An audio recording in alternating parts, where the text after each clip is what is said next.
Assalamualaikum warahmatullahi wabarakatuh. Eh, Pertama-tama yang saya hormati dosen pembimbing saya yaitu Ibu Mutia Reza STMT. Yang saya hormati juga dosen metodologi penelitian yaitu Ibu Memik Dian Puspitasari.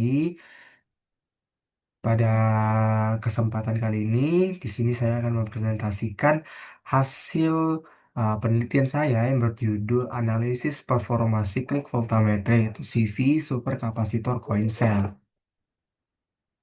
Adapun outline pembahasan pada presentasi saya pada hari ini, yang pertama itu adalah latar belakang, rumusan masalah, dan tinjauan dan tujuan penelitian, tinjauan pustaka, metode penelitian, hasil pembahasan, dan juga kesimpulan. Oke, adapun latar belakang dari dilakukannya penelitian ini yaitu seiring terjadi peningkatan populasi dan juga perkembangan teknologi, maka kebutuhan energi juga mengalami peningkatan. Dan di mana dari peningkatan tersebut menuntut adanya sistem penyimpanan energi yang efisien dan juga berkelanjutan. Selama ini, baterai digunakan sebagai penyimpanan energi digunakan sebagai penyimpanan energi sebagai sumber daya untuk peralatan elektronik di skala rumah tangga. Akan tetapi dari baterai tersebut memiliki beberapa kelemahan seperti umur pakai yang singkat, pengisian yang lama, dan juga penghasil limbah B3, yang dimana B3 tersebut berbahaya bagi lingkungan. Maka dari itu, solusi yang bisa saya tawarkan untuk menambah umur pakai dari baterai konvensional yang selama ini dipakai sebagai sumber daya pada beberapa perangkat elektronik, yaitu superkapasitor, yang dimana teknologi superkapasitor ini adalah sebuah piranti penyimpanan energi yang memiliki beberapa keunggulan seperti pengisian yang cepat, umur pakai yang lama, dan juga kapasitansi yang tinggi. Akan tetapi, untuk menghitung nilai kapasitansi yang tinggi, ah, harus dilalui oleh pengujian siklet voltammetri, yang dimana sebelum memasuki tahap pengujian, komponen pada superkapasitor harus dirakit ke dalam cover coin cell, yang dimana nanti superkapasitor akan dijadikan sampel coin cell superkapasitor. Kenapa harus dijadikan ke dalam sampel koin sel superkapasitor? Dikarenakan koin sel sendiri memiliki fungsi untuk menjaga kestabilan dari sistem elektrokimia dan juga memastikan kontak mekanik antar listrik itu berjalan dengan optimal, sehingga data kapasitansi yang akan muncul data kapasitansi yang akan didapatkan juga bernilai lebih akurat dan konsisten.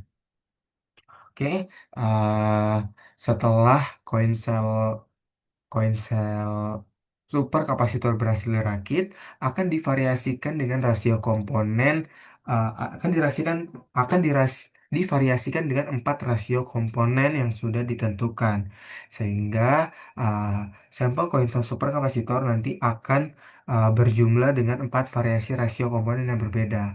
Setelah berhasil divariasikan dengan 4 rasio komponen yang berbeda, uh, sampel koin cell akan dilakukan pengujian yaitu cyclic voltammetry, yang dimana pengujian cyclic voltammetry bertujuan untuk menghitung nilai kapasitansi, rapat daya, dan juga rapat energi, dimana dari 3 parameter tersebut akan menjadi tolak ukur untuk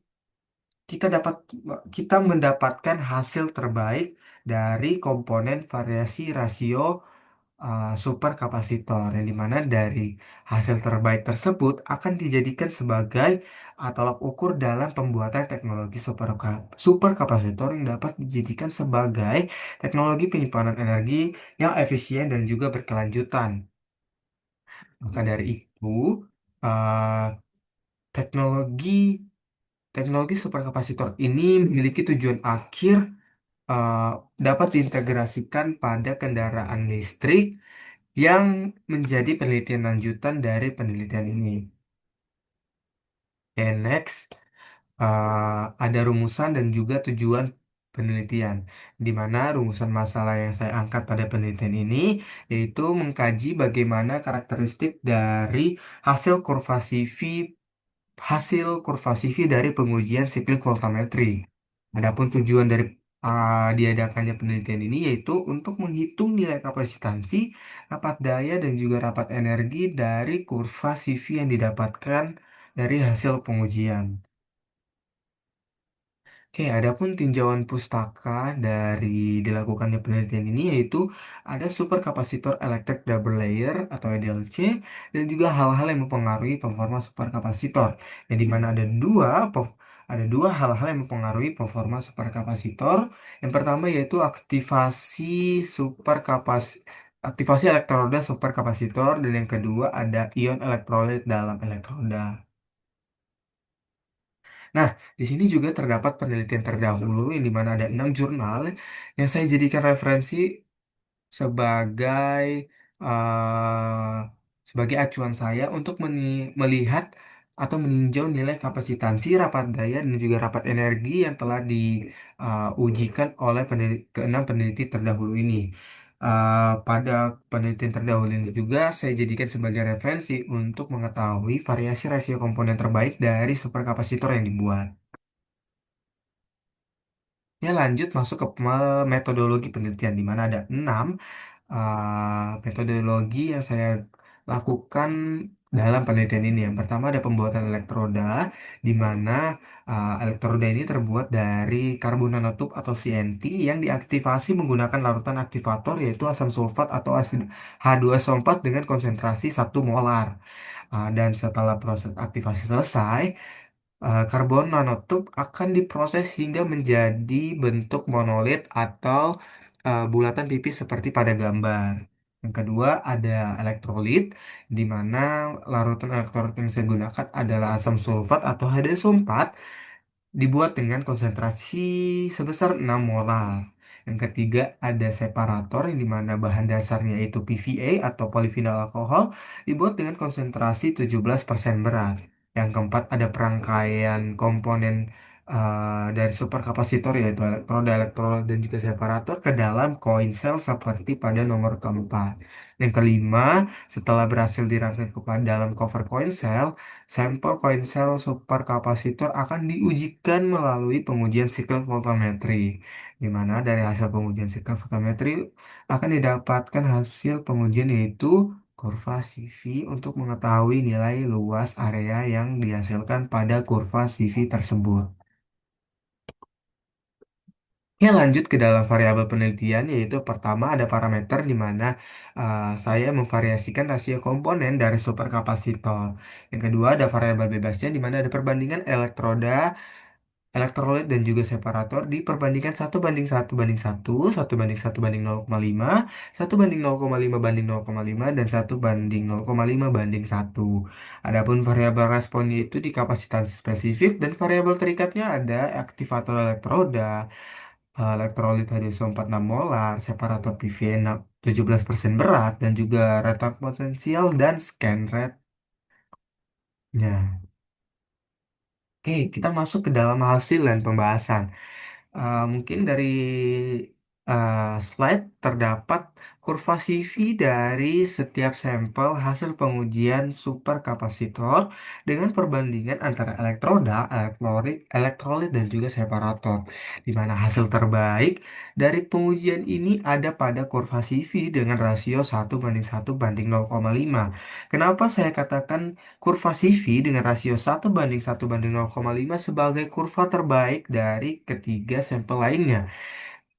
Itu dikarenakan luas area pada kurva ini itu menghasilkan hasil atau nilai yang besar dibandingkan ketiga kurva CV yang lain, yaitu pada uh, rasio 1 banding 1 banding 1, 1 banding 0,5 banding 0,5, dan 1 banding 0,5 banding 1.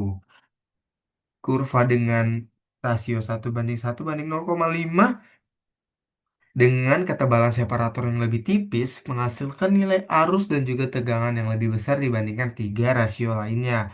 yang dimana dari yang dimana dari nilai arus dan tegangan yang dihasilkan itu membuat luas area kurva dari rasio 1:1:0,5 ini menjadi lebih besar daripada ketiga rasio lainnya.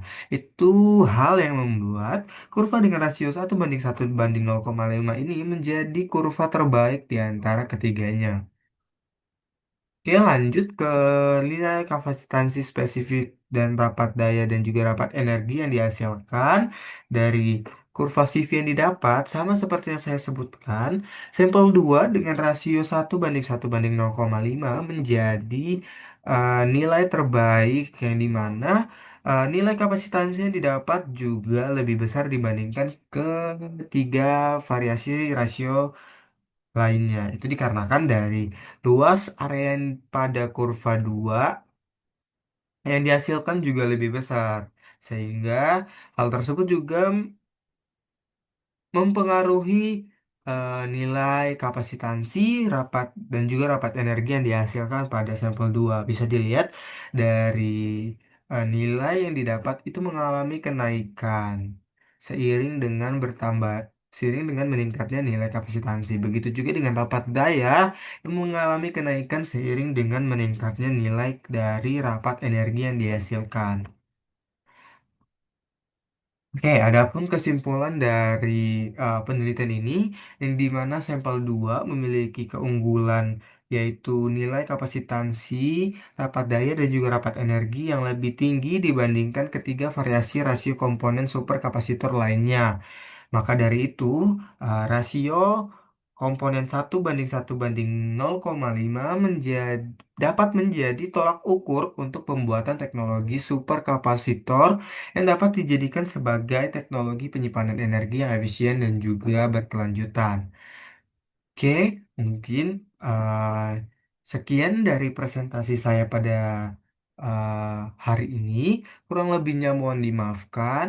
Assalamualaikum warahmatullahi wabarakatuh. Terima kasih.